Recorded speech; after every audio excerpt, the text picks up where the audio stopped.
Greetings and welcome to another edition of The Great Goddess. Praise be to Goddess. Praise be to Goddess. Well, here it is another Wednesday, and today for you we have the topic of the true self. What is the true self, and how do we identify it, and what does it mean for us? Well, the true self is the soul. It's deep within, and it animates us and keeps us alive and keeps all of our activities going. And the true self is very beautiful, very profound. But what is the true self? What is a soul? And why does it matter to us? Well, when we discover our true self, we'll be at a state of inner peace within ourselves, and inner peace toward all humankind and toward humanity and toward the world. We'll be at peace if we only find our true inner selves. So what is this true inner self of which we speak? Well, it is the soul, and the soul animates us. It keeps all of our activities going. It keeps us alive. It's always there, and it's always active. The soul is a part of Goddess. So all of us are part of Goddess. All of us are bits and pieces of Goddess's true nature. And we're all part of Goddess. We're all part of that same Goddess that we're all parts of.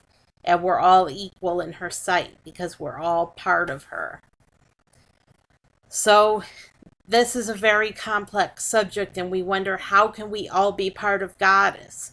How can Goddess have so many different parts? How can she have billions and billions and even trillions of parts? Well, we have trillions of parts.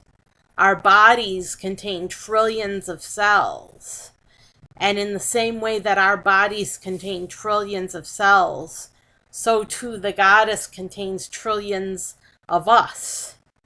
We are the cells of Goddess. She is composed of us. She is part of us. We're a part of her.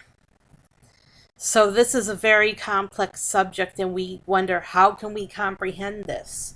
How can we comprehend us all being a part of Goddess and all of our true selves being a part of Goddess? And how can we all be part of her? And how can we all be contained within oneself? Well, there's no easy answers to those questions. And they're very good ones, but it is true that we are all a part of Goddess. It is true that we are all like cells in her body because we're all a part of her.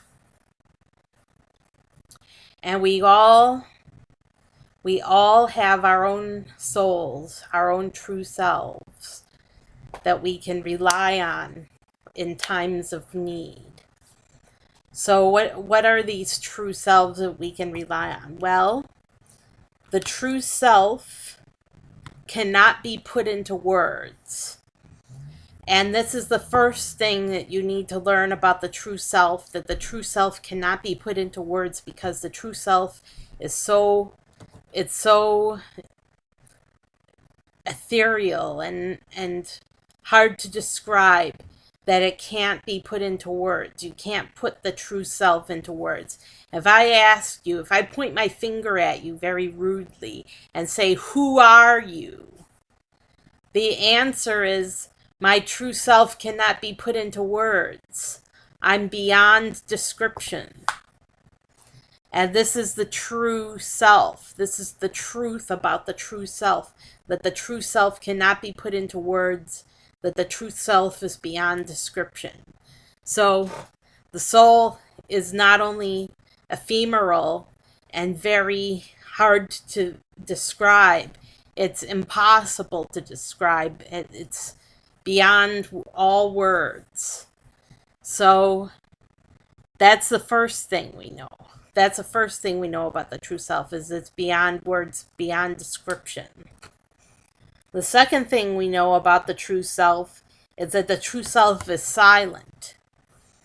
The true self does not speak like we do. We talk constantly. Our minds talk constantly. There's constant jibber jabber in our brains going on, a constant mental activity going on inside our minds, and we're constantly embroiled in this, that, and the next thing. Well, the soul isn't like that. The soul is silent.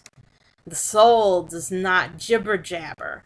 The soul is quiet and observing.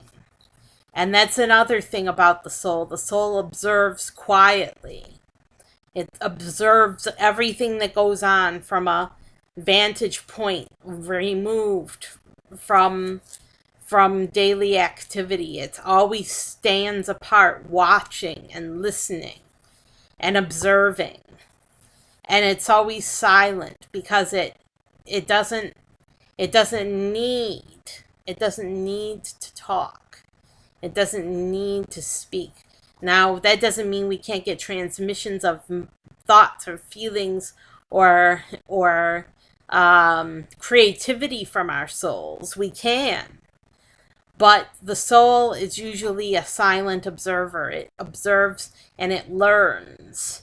It learns from what it observes. So our true selves are silent. Our true selves are quiet and observing and learning all the time. And the more quiet we are, the more we observe and the more we learn. So that's the true self. The true self is a quiet observer. And the last thing about our souls that we need to know is that our true selves are pure consciousness. So what is consciousness? Well, consciousness is what gives us the ability to be awake, alive, observing, and everything else. It's our life force. Consciousness is our life force. So the true self is pure consciousness. The true self is awakeness, alertness, aliveness, and observing all the time. It's self-aware, and the consciousness is able to observe everything that's going on and react to it as it observes what's going on. It's awake and it's alive. And all beings have consciousness. Even animals have consciousness. And we don't know if plants have consciousness, but we think they do. We think they do because they're alive.